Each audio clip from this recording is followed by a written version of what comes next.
Shalom,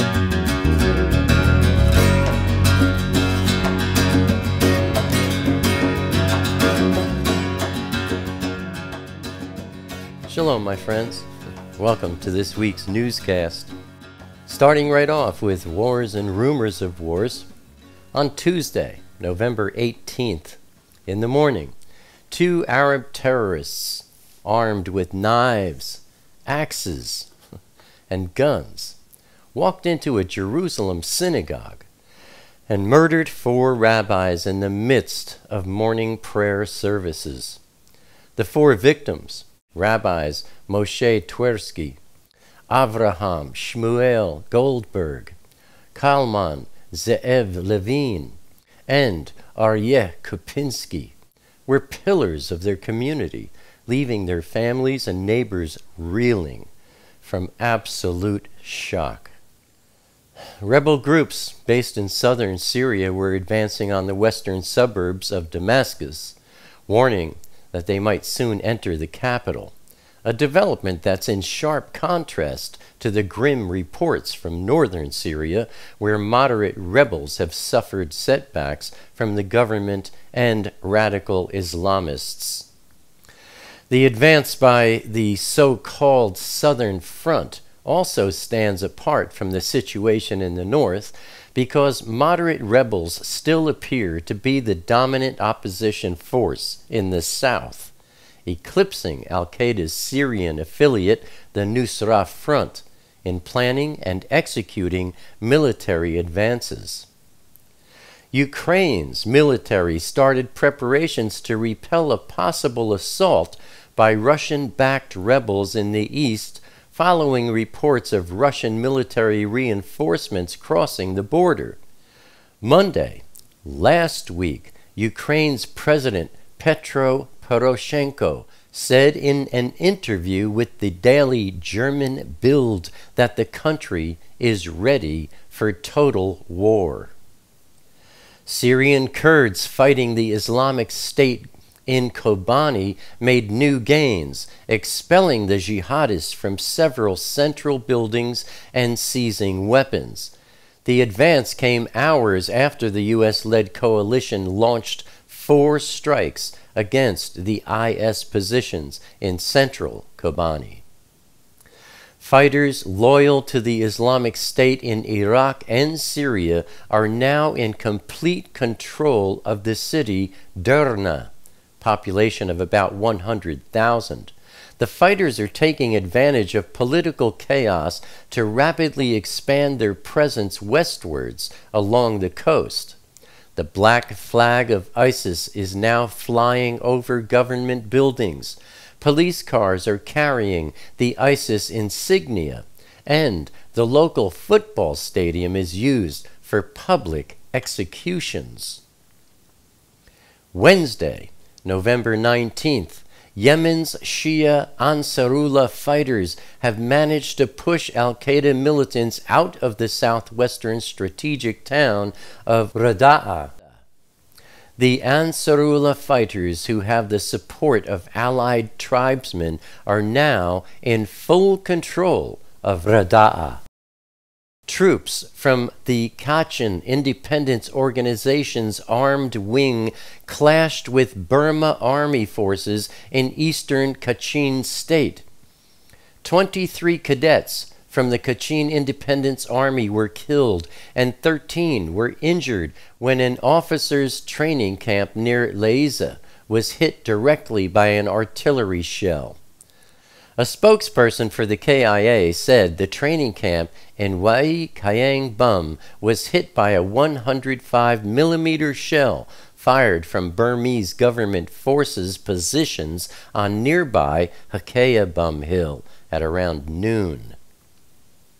The head of Iran's Basij paramilitary force has claimed it's raising an army of millions to flood Gaza and Syria to support Tehran's allies.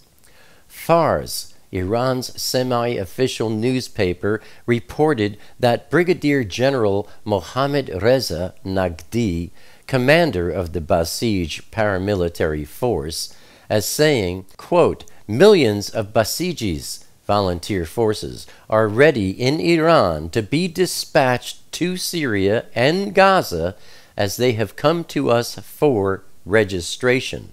Close quote. It was reported on Wednesday that Russia was at it again, flying over the Baltic Sea without a flight plan. NATO said it scrambled at least 2 F-16 jets to intercept a Russian supersonic Su-27 fighter jet. Thursday, November 20th, Ajnad Misir, or the Soldiers of Egypt, claimed credit for a terrorist attack on a police post near Helwan University in Cairo earlier that day. Initial accounts say that 5 policemen were injured in the bombing, and several other bystanders were wounded as they fled the scene. Ajnad Misir released its claim of responsibility on its official Twitter feed, and the claim was also picked up by other jihadist websites. The group first claimed attacks earlier this year. In a statement issued on January 24th, Ajnad Misir said it was responsible for 2 attacks that occurred in November 2013, as well as subsequent attacks in January 2014. Friday, November 21st. Islamic State militants launched coordinated attacks around the western Iraqi city of Ramadi, overrunning a village to the east and clashing with tribal fighters to the west. Ramadi is just west of Baghdad, located in the Sunni Muslim Anbar province, which is a stronghold of the Islamic State. Saturday, November 22nd. Members of the armed terrorist group Boko Haram killed at least 45 people in a village near Mafa City in the northern Nigerian state of Borno. The radicals attacked Azaya Kara on Wednesday, just one day before refusing to extend the state of emergency imposed by the government 18 months ago.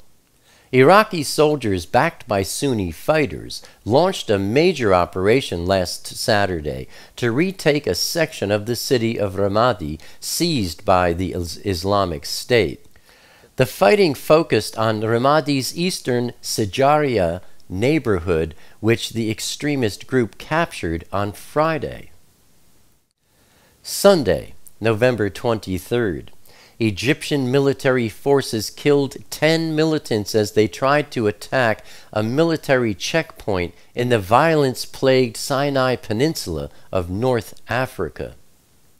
Just 2 days before the deadline for a nuclear deal with the West, Iran boasts it has supplied advanced rockets to its Lebanese proxy, Hezbollah, capable of hitting any target in Israel. Hezbollah can now attack every point in Israel, from the south to the north. Further, today's Iranian missiles are more accurate than their older counterparts, and they arrive in Lebanon through Syria. Turning to Russia, last September, Putin claimed that Russia will create a new guaranteed nuclear deterrent against NATO and the United States. It appears that Russia believes its tactical nuclear weapons are beyond NATO's and beyond the United States. They have placed a destructive Trojan horse malware program in the software that operates most of America's critical infrastructure, making it possible for Moscow to cause economic catastrophe throughout the United States. And their decision to conduct joint naval drills with China in the Mediterranean next year has deep strategic meaning. Add all that to Russia's swift mobilization of as many as 40,000 troops in Ukraine, its jets probing NATO airspace, the exercise of war drills threatening European nations, all of that together has got many talking about a potential third world war. Russia's really been acting strange, if you ask me, my friends. If you are not a student of Bible prophecy, I'd like to point out to you that aside from the fact that this newscast is all about that, you might want to consider Ezekiel 38 and Psalm 83. Ezekiel 38's prophecy points at Russia not only working with Iran, which up until only a few years ago seemed a most absurd and unbelievable idea, but heading up a coalition of nations to come against Israel. For the details, please click the related links presented at the close of this video, also seen in the More Info section beneath this video. And that's the news for this week. Abba willing, I'll see you here next week. And until then, be safe. Shalom, my friends.